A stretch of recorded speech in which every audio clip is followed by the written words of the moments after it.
찬송가 180장 찬양하심으로 9월 4일 새벽 예배를 진행하도록 하겠습니다. 찬송가 180장입니다. 하나님의 나팔 소리 천지 진동할 때에 예수 영광 중에 구름 타시고 천사들을 세계 만국 모든 곳에 보내어 구원받은 성도들을 모으리. 나팔 불 때 나의 이름, 나팔 불 때 나의 이름, 나팔 불 때 나의 이름, 부를 때에 잔치 참여하겠네.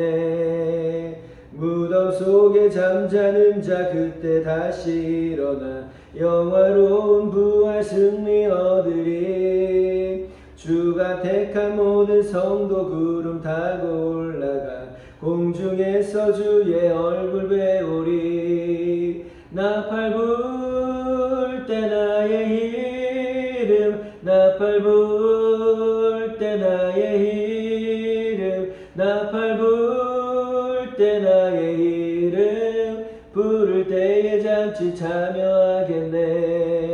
주님 다시 오실 날을 우리 알 수 없으니 항상 기도하고 깨어 있어서 기쁨으로 보좌 앞에 우리 나가서도록 그때까지 참고 기다리겠네. 나팔 불 때 나의 이름, 나팔 불 때 나의 이름, 나팔 불 때 나의 이름, 부를 때에 잔치 참여하겠네. 아멘. 시가 사도신경으로 신앙 고백하시겠습니다. 전능하사 천지를 만드신 하나님 아버지를 내가 믿사오며 그 외아들 우리 주 예수 그리스도를 믿사오니 이는 성령으로 잉태하사 동정녀 마리아에게 나시고 본디오 빌라도에게 고난을 받으사 십자가에 못 박혀 죽으시고 장사한 지 사흘 만에 죽은 자 가운데서 다시 살아나시며 하늘에 오르사 전능하신 하나님 우편에 앉아 계시다가 저희로서 산자와 죽은 자를 심판하러 오시리라. 성령을 믿사오며 거룩한 공예와 성도가 서로 교통하는 것과 죄를 사하여 주시는 것과 몸이 다시 사는 것과 영원히 사는 것을 믿사옵나이다. 아멘. 이 시간에 함께 나누고자 하는 말씀은요, 누가복음 1장입니다. 성경 봉독은요, 누가복음 1장 1절부터 4절까지만 제가 봉독해 올리겠습니다. 우리 중에 이루어진 사실에 대하여 처음부터 목격자와 말씀에 일꾼된 자들이 전하여 준 그대로 내력을 저술하려고 붓을 든 사람이 많은지라. 그 모든 일을 근원부터 자세히 미루어 살핀 나도 데오빌로 각하에게 차례대로 써 보내는 것이 좋은 줄 알았노니 이는 각하가 알고 있는 바를 더 확실하게 하려 함이로다. 아멘. 네, 예수님의 탄생을 기록하고 있는 복음서는요, 마태복음과 누가복음 두 가지로 알려져 있습니다. 그러나 좀 더 자세하게 말한다면 예수님의 탄생은 누가복음이 유일하게 기록된 책이다라고 말씀드릴 수 있습니다. 마태복음에서는요, 동방박사가 유대인의 왕으로 태어난 것을 축하하기 위해서 예루살렘으로 방문한 사건부터 기록을 하고 있는데요. 이 사건은요, 예수님께서 태어나신 이후에 몇 개월, 적어도 몇 개월의 시간이 흐른 뒤에 일하는 것이 일반적인 사실입니다. 그런 면에서 누가복음은요, 유일하게 예수님의 탄생의 배경과 탄생 순간까지 비교적 자세하게 기록하고 있다는 점에서 그 가치가 크다고 인정될 것입니다. 이것은요, 서두에 누가가 기록했던 것처럼요, 모든 일을 근원부터 자세히 기록하려는 누가의 의도를 잘 보여주는 것이라 하겠습니다. 제가 우리 교회에 와서요, 누가복음의 특징에 대해서 몇 차례 설교한 적이 있기 때문에 오늘은 바로 본문으로 들어가서 함께 나눠보도록 하겠습니다. 누가의 수신자는 데오빌로라고 하는 로마의 관리로 추측이 됩니다. 이 데오빌로는요, 로마의 관원으로서 유대의 신을 믿는 것을 드러낼 수가 없어서 사용한 일종의 애칭으로서 데오와 필로스의 합하면 하나님을 사랑하는 자라는 의미를 가지고 있습니다. 이 누가는요, 이 데오빌로에게 예수님의 행적뿐만 아니라 후에 초대교회가 어떻게 땅끝까지 전파되었는지를 2권의 책을 써서 기록하여 예수님 시대의 복음의 전파의 모습을 아주 생생하게 알 수 있는 그 자료를 제공해주고 있습니다. 누가복음의 시작은요, 세례 요한의 수태고지부터 시작이 됩니다. 누가는요, 세례 요한의 소개를 레위 지파의 신실한 가정인 사가랴와 엘리사벳의 아들로 이렇게 소개하고 있습니다. 성경에 많은 위대한 인물이 어머니가 자식을 낳지 못하는 경우가 많은데요. 이는 하나님께서 특별히 그 태를 여셔서 그를 통해서 하나님의 뜻을 이루려고 하시는 하나님의 의도로 많이 사용되어지고 있기 때문에 그렇습니다. 이처럼 하나님께서는요, 우리의 문제와 어려움을 통해서 일을 해 나가심을 우리는 이 말씀을 통해서 알 수 있는 것입니다. 혹시라도 어려운 문제를 가지고 씨름하고 계시고 고민하고 계신 성도님들이 계십니까? 이 문제를 통해서 하나님의 계획과 인도하심을 발견하고 하나님의 뜻을 이루시는 그런 기회가 되시기를 주님의 이름으로 축원드립니다. 하나님의 일을 믿지 못하는 사가랴에게 가브리엘 천사가 아들을 낳을 때까지 말을 하지 못하는 징표를 통해서 사가랴는요, 하나님의 말씀을 굳건하게 믿을 수 있었을 것입니다. 이것 또한 우리에게 닥치는 어려움이나 문제가 오히려 우리의 믿음을 든든히 지켜주는 버팀목이 될 수 있다는 것을 우리는 사가랴 이 사건을 통해서 알 수 있는 것입니다. 그렇기 때문에 우리는 문제를 만날 때마다 걱정하고 슬퍼할 것만이 아니라 이것을 통해서 하나님께서 어떻게 인도하실지를 하나님을 신뢰하는 기회로 삼아야 할 것입니다.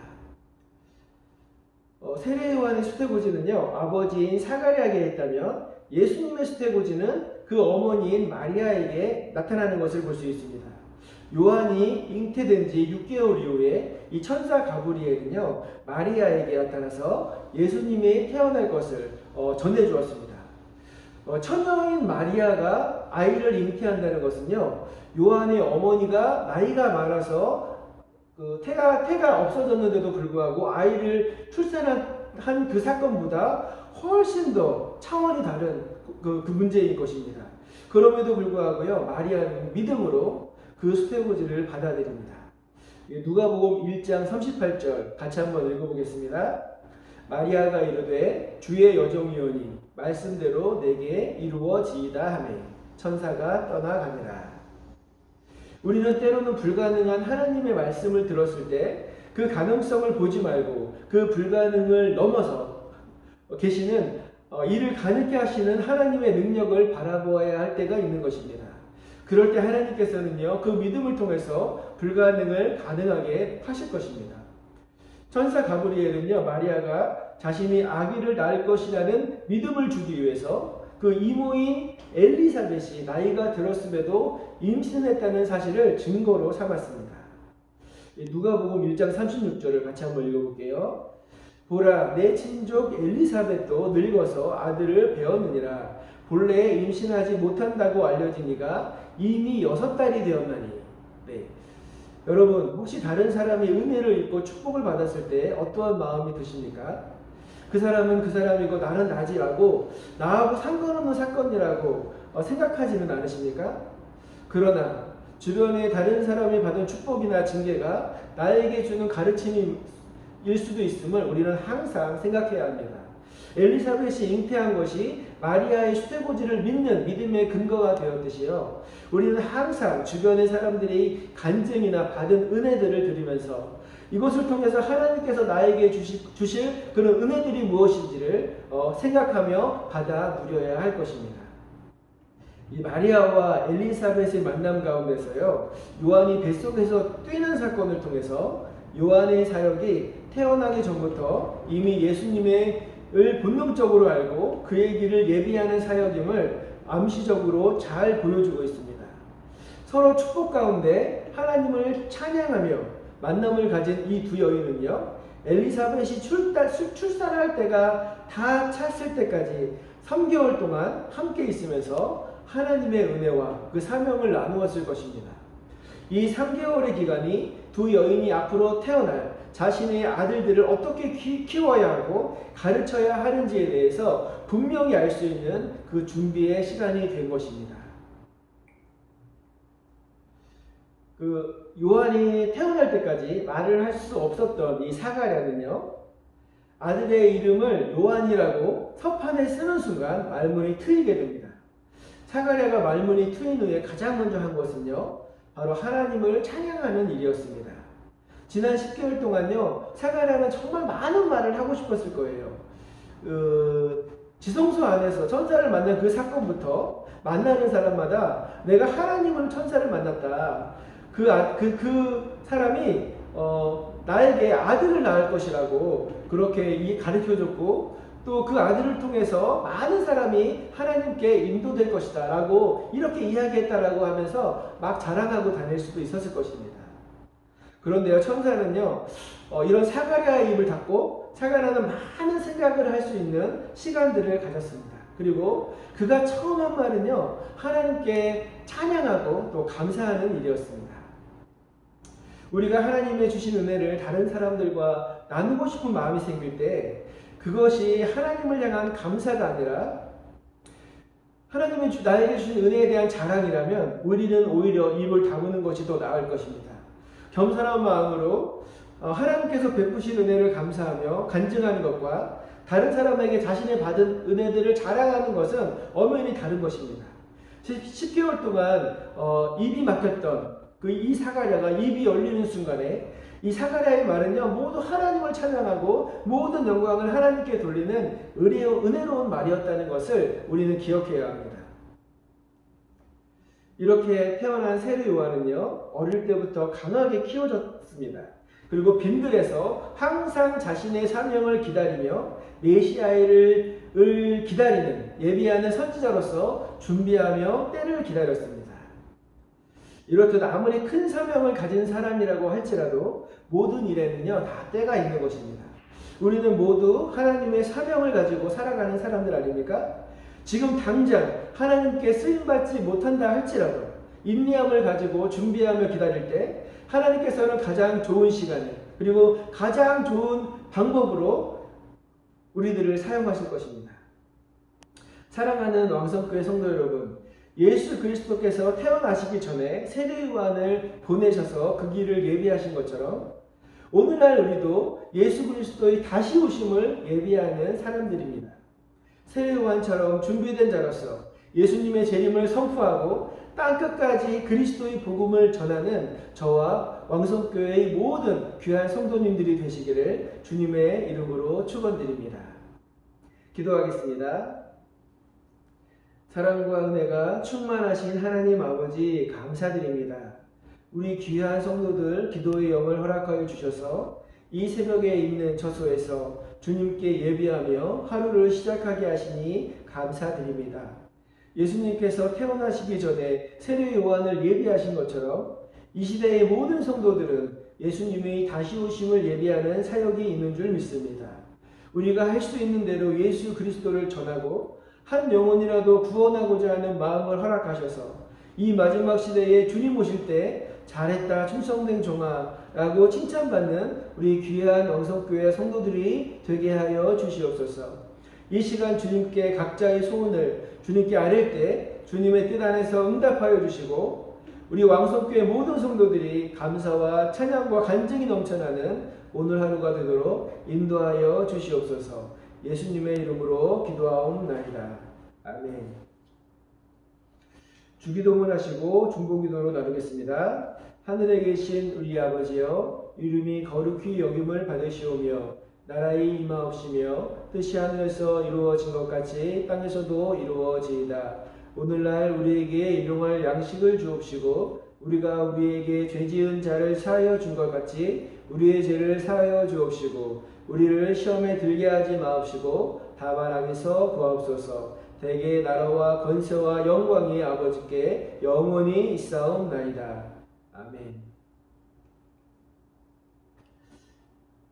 예수님의 다시 오심을 선포하고 증거하는 인생이 되게 해달라고 오늘 말씀을 통하여 주신 은혜를 깨닫고 함께 기도했으면 좋겠습니다.